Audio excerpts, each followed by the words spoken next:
L'ocytocine, vous connaissez, c'est l'hormone de l'attachement.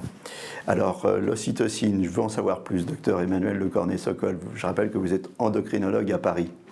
Alors l'ocytocine, c'est une hormone extraordinaire. Déjà, elle est toute petite et elle est fabriquée au niveau du cerveau, là, au niveau de l'hypophyse. Et en fait, le moment où elle va être fabriquée en plus grande quantité, c'est au moment de l'accouchement. Puisque l'ocytocine, elle va permettre les contractions. Même parfois, on l'utilise aussi en médicament quand l'accouchement est un petit peu lent.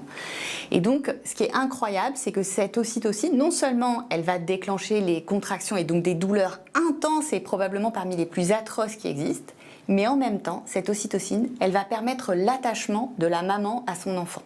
Et donc, c'est ça qui est extraordinaire dans cette hormone. Alors, en fait, elle ne va pas servir que à ça. On sait aussi que dans l'attachement, par exemple dans un couple, entre deux personnes, cette ocytocine va avoir un rôle.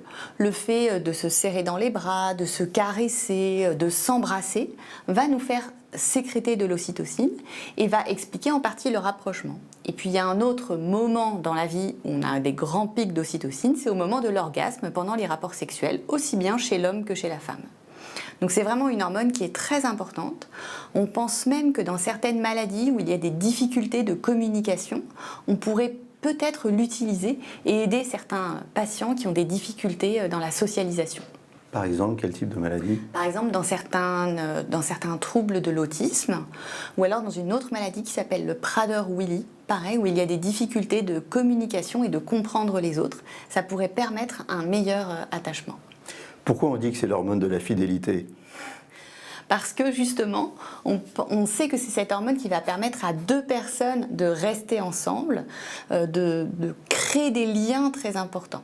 Et que ce soit aussi bien d'ailleurs en amitié que dans le couple amoureux.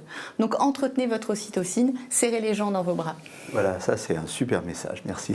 Nos émissions vous plaisent, alors aidez-nous à faire grandir la chaîne. Pour parler santé au plus grand nombre, partagez, likez, abonnez-vous.